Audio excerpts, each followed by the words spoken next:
Now, Whey Beyond is an amazing product. So this is a glutathione enhancer. It has mild anti-inflammatory activity as well, so it synergizes Empower, although Empower is the kick-butt anti-inflammatory. And the nice thing is that it has a very high biological value. How many people here have heard of whey? Now, what's different about this whey? It's the way this whey is processed. It's just way better than what we see in the market. Right? So what's different about it is it's derived from the sweet dairy products, okay? Now, when you make cheese, I mean, everybody's heard of the saying, Little Miss Muffet sat on her tuffet eating her curds and whey. The curds are cheese. When you make cheese, they take away the casein, and what's left behind is whey. Well, you know, in the days of the Romans, the only people who got that whey were the soldiers and the elite, because they realized that there was antibacterial, antiviral, and antimicrobial activity, and it supported muscle and recovery. What's different here is that it doesn't come from a process that uses acid hydrolysis or uses low pHs to curdle the milk.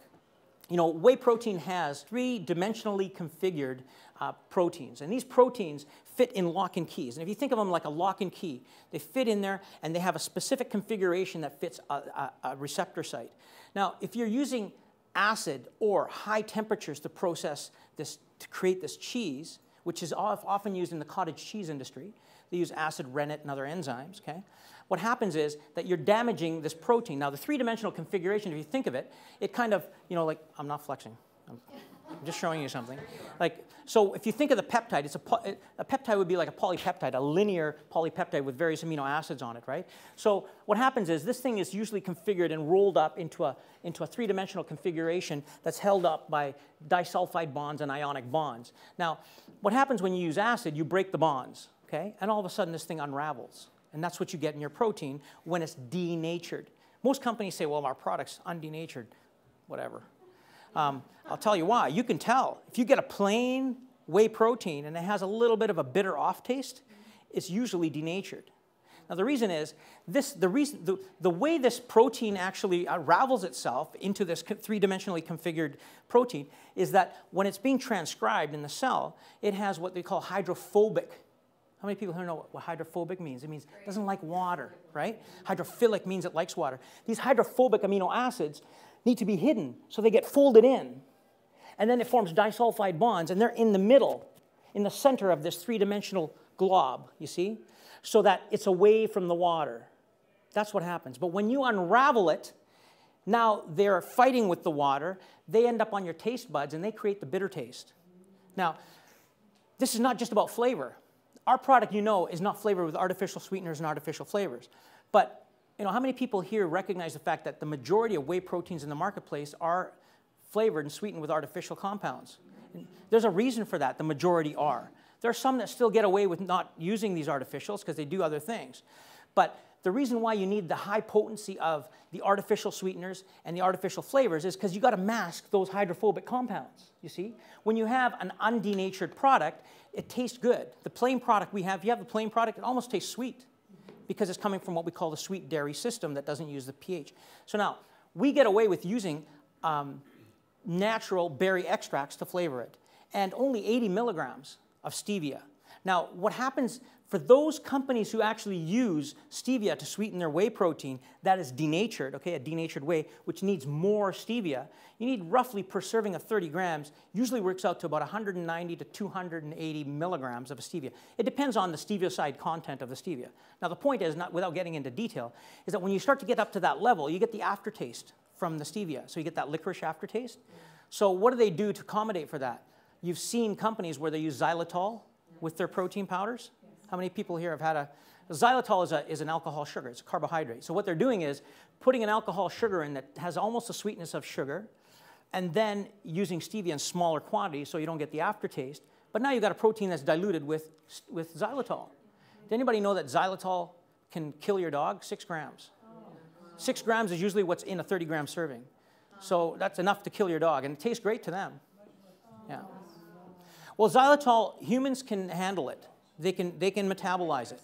The point is that it has a high glycemic index. People think that it's low because it's not a sugar. It's an alcohol sugar. So We don't have to do that because we don't have to mask the off taste. So that's one of the benefits of having a product that really is undenatured. The other one is that those three-dimensional configurations have a purpose. They have a role. They trigger various receptor sites that improve appetite control, that improve immune system response. We've heard about whey protein enhancing immune system response, improving the body's ability to fight microbes, right? Well, that only happens really with a good quality whey that maintains the three-dimensional configuration of those immune system activating peptides, okay? So now if you use a denatured protein, you get the amino acids you need for anabolism, but you don't get all the other benefits. Like you don't get the glutathione precursors. This product here supplies glutamylcysteine. Now, glutamylcysteine are the two amino acids that are precursors for glutathione. And as you age, that's another factor that declines in concentration. So what's the big deal? Everybody throws around this glutathione thing. And the reality is that glutathione is one of the main, there's various endogenous antioxidants, catalase, superoxide dismutase, but glutathione peroxidase is one of the main ones that detoxifies our cells from the metabolic byproducts that our cells create. It's like exhaust. Your car produces exhaust that's toxic. And glutathione is the main factor that neutralizes that exhaust in your cells. Now, here's a cool thing to keep in mind. It's kind of a trivia, but relates to what we're doing. Acetaminophen we know is a toxic compound to the liver, right? But we know that, you know, if people consume too much of this for whatever reason, they would consume too much, you can die. And you end up in the hospital, for example, with acetaminophen toxicity. The first thing that the emergency ward tries to do is do what? Raise. That's the only antidote. The only antidote is to raise glutathione level in the liver because it is the detoxifying agent. So why wouldn't we do that every day? It doesn't make sense as a reactive system, right? So, and you have to do it within 2 hours because after that, it's probably been enough damage to the liver that it's hard to recover. So that's what this does. I use it every day. Now, we were just talking a few minutes ago, well, how much do you use? You know, the more muscle you have, the more you need. You know, this is set up as a 20-gram serving. And I have to say, honestly, 20-gram serving is great for women because women carry less muscle than men. It's great for men who are not really as active as I might be or as you might be. But when you get active and you're putting on more muscle, then you probably need 2 servings a day. You know, I use 1 before and 1 after my workout. And sometimes if I haven't had enough to eat, I might use 1 before bedtime. So, you know, I'll try to consume, you know, maybe when I was bodybuilding, it would be 1 gram of protein per pound of body weight per day, which is a lot. And now I'm probably half that because I'm not trying to be a bodybuilder. I'm just trying to be a healthy husband and a healthy dad. So the key thing is that, you know, I don't want to give artificial compounds to my kids.